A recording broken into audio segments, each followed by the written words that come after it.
Hello guys, आपका स्वागत है हमारी चैनल अनटोल्ड स्टोरीज पे। आज की कहानी थोड़ी सी अलग है, एक बहादुर लड़की के बारे में है और इस स्टोरी में डिफरेंट टाइमलाइन साथ में चल रही है। तो मैं ट्राई करूँगी कि मैं आपको बेस्ट वे में एक्सप्लेन कर सकूँ। तो चलिए शुरू करते हैं ना। कहानी शुरू होते ही हम एक हॉस्पिटल की डॉक्टर के पास पहुँचते हैं जहाँ पे एक पेशेंट आया हुआ है। उसे वरी है अपनी वाइफ के लिए। उसकी वाइफ की एज बढ़ने की वजह से वो बहुत ज़्यादा अपसेट रहने लगी है। तो वो बोलता है कि नो मैटर कितने भी पैसे लगे मैं देने के लिए तैयार हूँ, तुम बस कुछ ऐसा करो जिससे मेरी वाइफ यंग लगे। यहाँ पे उस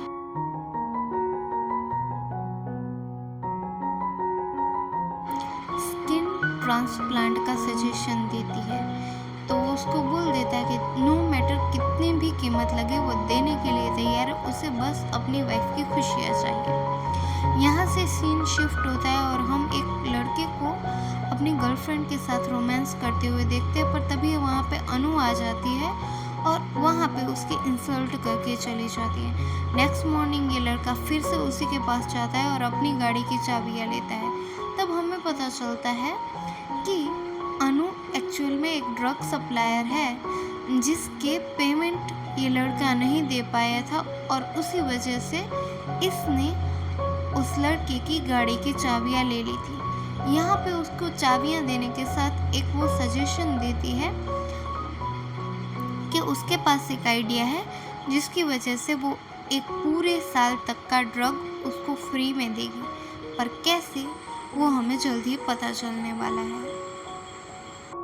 तो यहाँ से हम नेक्स्ट टाइम लाइन में पहुँचते हैं जहाँ पे वो लड़का बहुत ज़्यादा अपसेट होता है। वो अपने फ्रेंड की कार लेके आया होता है और लकीली उसमें से उसको एक गन मिलती है। इसका ये क्या यूज़ करने वाला है हमें जल्दी पता चल जाएगा ना। यहाँ से हम एक कमरे में पहुँच जाते हैं जहाँ पे श्रुति अपनी फ्रेंड को समझा रही होती है कि लाइफ है, ये सब चलता रहता है, तुम आगे बढ़ो। और तभी वो अचानक वो बंदा भी गन लेके उधर ही आने लगता है। तभी हमें देखने मिलता है कि श्रुति पर किसी ने अटैक कर दिया है और अपने डिफेंस में श्रुति भी उस पर अटैक करती है। हालांकि इन दोनों को इंजरी होती है, पर एक पॉइंट पे जाके हमें लगता है कि अभी वो जो किलर है, जो वो बंदा श्रुति को मारने के लिए आया था, वो अब मर चुका है। श्रुति कैसे भी करके अपने आप को संभालती है और वहाँ पे अपना क्राइम छुपाने के लिए सारी चीज़ें साफ कर देती है और उसी का फ़ोन एक थर्मोकोल शीट में पैक करके जहाँ पे उसने एड्रेस लिखा था लास्ट टाइम का, वो वहाँ पे सेंड करने के लिए यहाँ से निकल जाती है। तभी हम एक पॉलिटिशियन को देख पाते हैं जो बहुत ज़्यादा स्ट्रेस्ड आउट है, पर इसके स्ट्रेस का रीज़न क्या है वो हमें अभी पता नहीं चलता। ये कुछ वीडियो के बारे में बात कर रहा है जिसका सोर्स वो कैसे भी करके जानना चाहता है और वो अपने सभी आदमियों को इस काम के लिए लगा देता है। तभी उसको एक मोटू सा चचा मिलता है। तो ये चाचा उसको कन्फेस करता है कि वो वीडियो उसने नहीं बनाई। वो जब अनु से वीडियो कॉल पे बात कर रहा था तब उसके पॉकेट में फ़ोन था, जिस वजह से अनु ने वो वीडियो रिकॉर्ड कर दी है और इसमें उसी का कोई हाथ नहीं। तो यहाँ पे चाचा तो अपने आप को डिफेंस करने की कोशिश करते हैं, पर ये पॉलिटिशियन उस चीज़ को नहीं समझता और उसकी ऑन द स्पॉट जान लेता है और वो उसको कहता है कि ये चिल्लर लोगों का काम नहीं है, ये बहुत ज़्यादा मुश्किल काम है उसकी फील्ड में रहना। तभी हम श्रुति के पास पहुंच जाते हैं ना। श्रुति बहुत ज़्यादा स्ट्रेस्ड आउट है। तभी उसकी माँ उसके पास आती है और बोलती है कि तुम आखिर अपनी फ़्लाइट छोड़ के कैब करके क्यों आई। तभी ये लोग खाने पे मिलते हैं जहाँ पे उसके दादाजी उसकी शादी की बात करते हैं, पर क्लियरली ये उस चीज़ के लिए मना कर देती है और सीन यहाँ से भी शिफ्ट हो जाता है और हम एक हॉस्पिटल में जाके पहुँचते हैं जहाँ पे एक माँ अपनी बेटी को मरते हुए देखती है। ये देख के वो बहुत ही ज़्यादा टूट जाती है, पर वो हेल्पलेस थी। और यहाँ पे हम देख पाते हैं कि जो पार्सल श्रुति ने भेजा था वो उसी डॉक्टर को मिलता है जो स्किन ट्रांसप्लांट का गंदा काम करती थी, पर अपने डर की वजह से वो उसी पॉलिटिशियन को कॉल करती है। अब यहाँ पे हमें समझ आता है कि ये पॉलिटिशियन भी इस गंदे धंधे में इन्वॉल्व है। तो वो उसको बोलता है कि वो उसको फेंक दे कचरे में। हालांकि उसे पता नहीं होता कि उस थर्मोकोल शीट में एक फ़ोन भी है, पर वो उसको कचरे में फेंक देती है। और श्रुति भी शादी के लिए मना करके वहाँ से निकल जाती है अपने घर से हैदराबाद के लिए। वो अपनी फैमिली को चाहकर भी अपनी सच्चाई नहीं बता पाई। तभी सीन फिर से पास्ट में जाता है जब हैदराबाद पहली बार आई थी श्रुति। वो यहाँ पे जॉब करने के लिए आई थी और अपने भैया भाभी के साथ ही रहती थी, पर उनकी नई नई शादी होने की वजह से उनकी प्राइवेसी वो ब्रेक नहीं करना चाहती थी, इसीलिए वो कुछ टाइम बाद हॉस्टल में शिफ्ट होने का डिसाइड करती है। उसके दादा भी थोड़ा सा आर्ग्यू करते हैं, पर बाद में वो मान जाते हैं कि कोई इशू नहीं, उनको भी अपना स्पेस मिलना चाहिए। वाह दादाजी, ऐसे दादा सबको मिले।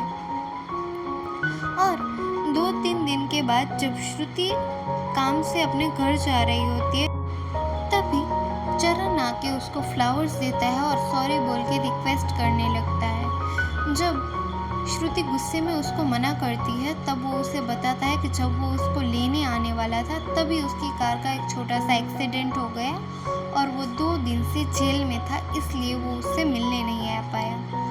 तब श्रुति अपने दोस्त को बताती है कि यही वो लड़का है जिसके लिए मैं हैदराबाद आई हूँ, और यहाँ से वो उसी के साथ चली जाती है और उसको बताती है कि अभी वो अपने दीदी जीजू के साथ नहीं बल्कि एक हॉस्टल में शिफ्ट हो चुकी है। तभी हम फिर से कुछ गुंडों को देख पाते हैं जो किसी जगह पे उसी वीडियो की हार्ड कॉपी के लिए बहुत सारे पैसे सप्लाई करने वाले होते हैं, पर जब वो पैसे कोई पिकअप करने के लिए आता है तो ये कटप्पा वाले दादा उसको ले दे के मार ही देते हैं और पैसे भी नहीं देते, और बाकी बचे उन टीम के मेंबर को भी वो पकड़ लेते हैं। फिर से हम श्रुति के पास आ जाते हैं। अभी श्रुति अपने पास्ट की कुछ मेमोरीज को याद कर रही होती है कि कैसे चरण धीरे धीरे करके उसके क्लोज आया था और कैसे उन्होंने साथ में बहुत सारे सपने कुछ ही समय में देख लिए थे और अपना एक बहुत अच्छा फ्यूचर भी सोचा था। पर आखिर फ्यूचर ने उसके लिए क्या डिसाइड किया था वो तो उसको भी नहीं पता था।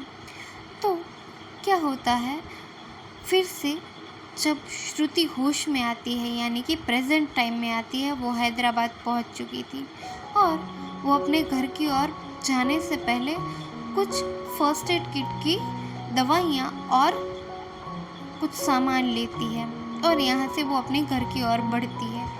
घर के गेट के पास पहुँचते ही वहाँ पे पुलिस को देख के ये थोड़ा सा डर जाती है। वो रिक्शा वाले को बहुत ज़्यादा रिक्वेस्ट करती है कि भाई बस स्टेशन ले ले, और वो बंदा समझता ही नहीं, भाई साहब ऐसे ही लोगों की लुटिया डुबाते हैं। और तभी पुलिस वाले भी उधर आ जाते हैं और वो श्रुति को अपने घर में जाने के लिए बोल रहे होते हैं। तो यहाँ पे सभी श्रुति को ऐसे घूरते हैं जैसे श्रुति कोई खूनी हो, और श्रुति भी बहुत ज़्यादा डर जाती है। तभी पुलिस वाला उसको बताता है कि उनके बाजू वालों के घर में बहुत बड़ी चोरी हुई है, तो वो अपने घर में भी चेक कर ले कि क्या कुछ सामान चोरी हुआ है या नहीं। तो श्रुति खुद को थोड़ा रिलैक्स फील करती है कि हाय जान में जान आई, और वो घर में जाती है। वो पुलिस वाले भी साथ में ही घुसने की कोशिश करती है, पर वो थोड़ा सा एक्सक्यूज़ बना देती है कि अभी लड़कियों का कमरा है, थोड़ा बिखरा होगा। घर की बाकी चीज़ें इंटैक्ट देख के पुलिस वाले को भी ऐसा लगता है कि कोई चोरी चकारी यहाँ पे हुई होगी, वैसा नहीं लगता। तो ये लोग वहाँ से निकलने ही वाले होते, तभी अचानक श्रुति अपने बाथरूम की ओर बढ़ती है और ज़ोर से चिल्लाने लगती है और सभी पुलिस वाले उसके घर में आ जाते हैं और हम देख पाते हैं कि श्रुति के बाथटब में अनु की लाश पड़ी है। और तभी यहाँ पे होती है एक नए पुलिस वाले की एंट्री। ये पहला और इकलौता इस मूवी में पुलिस वाला है जो अपना काम 100% देके करेगा। यहाँ पे क्या होता है कि वो तो अपना काम अच्छे से ही करना चाहता है, पर पॉलिटिशियन उस पर प्रेशर बनाना शुरू कर देते हैं। तभी हमें जानने मिलता है कि आखिरकार उस लड़के के साथ क्या हुआ था।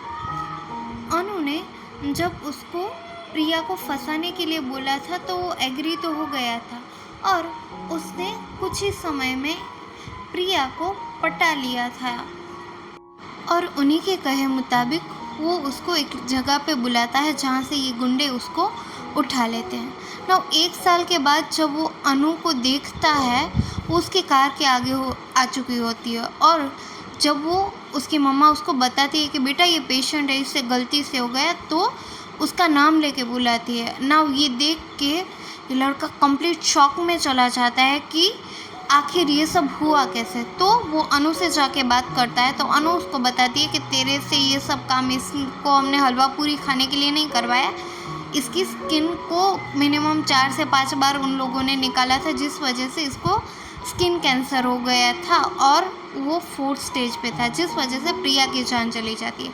अब इसी चीज़ का रिवेंज लेने के लिए ये शुरुआत में हमें दिखाया गया था कि ये गन लेके उसी फ्लैट की ओर बढ़ता है, पर वो वहाँ पे पहुँच नहीं पाता, और पहुँचता है वो कौन था वो हमें जल्दी पता चल जाएगा।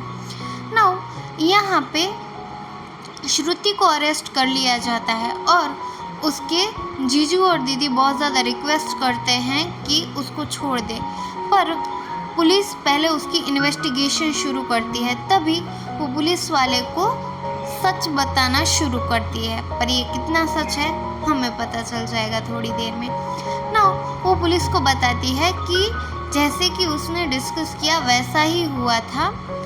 जब वो अपनी जान बचाने वाली थी तभी चरण ने उस पर हमला कर दिया, और जब वो वापस आई तो ऑलरेडी चरण वहाँ से निकल गया था, और उसी ने अनु की जान ली होगी उनके कुछ कॉन्फ्लिक्ट की वजह से। यहाँ पे हम देख पाते हैं कि वो जो लड़का था जिस पे प्रिया को फंसाने का आरोप था, उससे पुलिस वाले बहुत ज़्यादा गंदे तरीके से बात करते हैं, जिससे क्या होता है कि उनको हार्ट अटैक आ जाता है और उनकी वहीं पे मौत हो जाती है।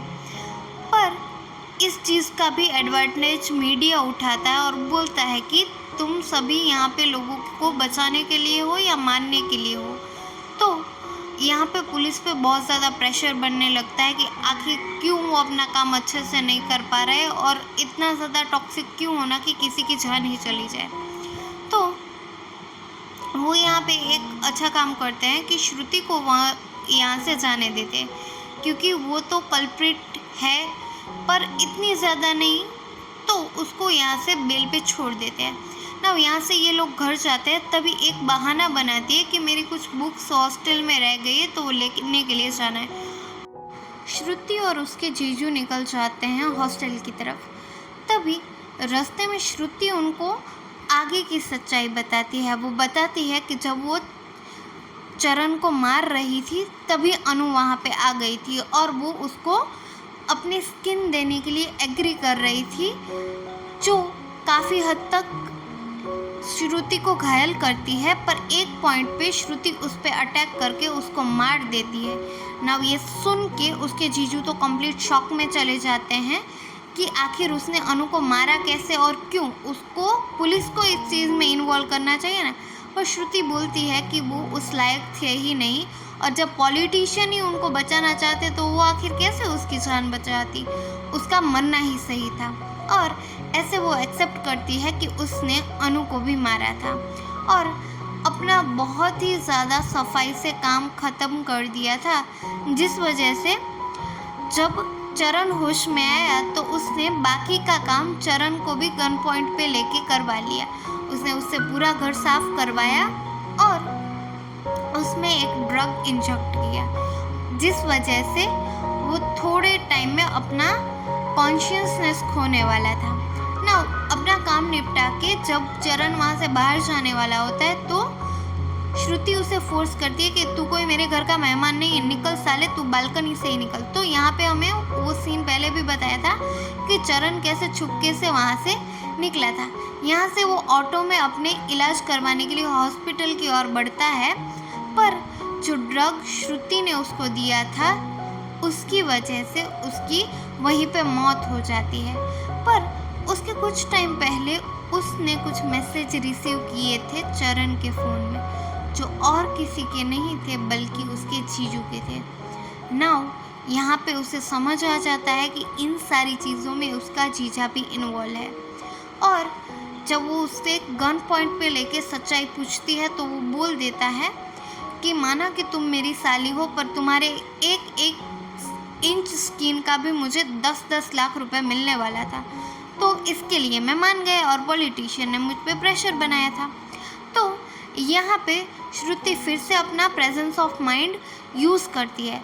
अभी ऑलरेडी उनको एक गुंडों की गाड़ी ट्रैक कर रही थी, तो वो क्या करती है कि उसी गन से 3-4 गोलियां शूट करती है, जिससे क्या होता है कि गुंडे हो जाते हैं ट्रिगर और वो इन पे शूटिंग करना शुरू कर देते हैं ना। इसी चीज़ का एडवांटेज लेके इसका जीजा भी उससे गन छीन लेता है, पर तभी गुंडों में से एक उसके जीजा को शूट कर देता है।